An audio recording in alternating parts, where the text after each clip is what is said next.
welcome to the Haven Collective. I'm JR, and this is the Beacon Bit.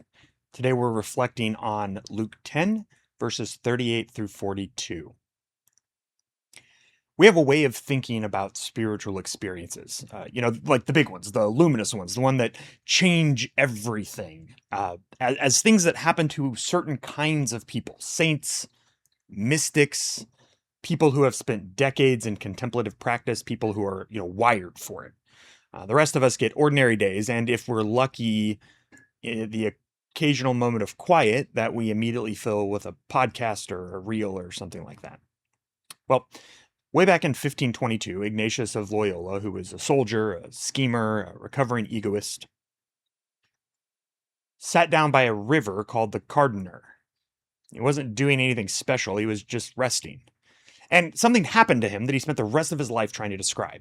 He said it was as if a veil had been lifted, and he understood things about God, about the Trinity, about the created world, about his own spirit, not as propositions, but in this kind of direct, luminous knowing. He wept. He sat there for a long time. He said that if he gathered together all of the spiritual insight of his subsequent life, it would not add up to what he received in that one sitting by the Cardoner. So Luke 10 gives us a dramatic, domestic version of that same tension. Martha and Mary are hosting Jesus, and Martha's doing all the work, which is not a small thing. Hosting, even today, is an honor and a responsibility. In those days, it was a big, big, big deal, and Martha's taking it seriously. She's doing everything right. And Mary is just sitting at Jesus' feet, doing nothing useful, and Martha is understandably irate. So she appeals to Jesus, and Jesus does something startling. He takes Mary's side. Not because serving is wrong, not because hosting is wrong, but because Martha has apparently left the doing crowd out the being. She's, as Jesus says, worried and upset about many things, and only one thing is actually needed. See, here's what most people don't get about Ignatius's Cardoner moment. He had been preparing for it for months without realizing it. He'd been reading, praying, doing the spiritual exercises that he was developing, asking questions, sitting with discomfort. And so his moment at the Cardoner was not a reward that was dropped from the sky. It's not like he suddenly got enough achievement points to level up. It was a threshold that he walked through because he'd been walking toward it. Contemplative practices like silence, stillness, imaginative prayer, this is how you become the kind of person that Cardoner moments can happen to. You can't manufacture the river experience, but you can sit down by rivers.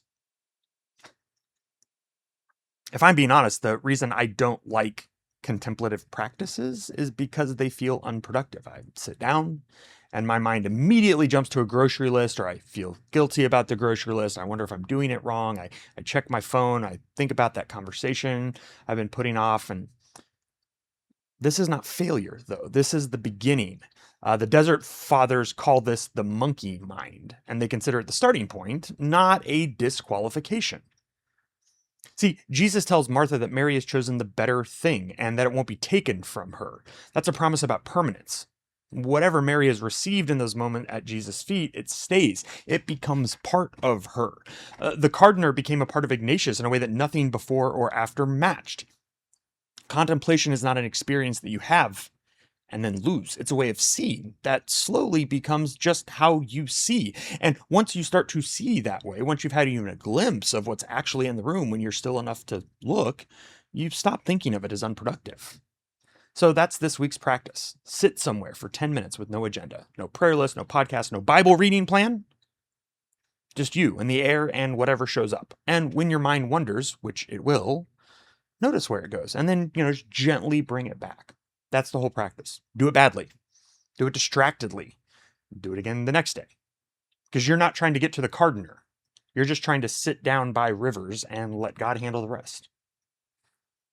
This one's tough for me. I'm willing to bet it's going to be a challenge for you as well. So I look forward to hearing the results of that when we gather again in our beacons on Sunday. Until then, grace and peace go with you.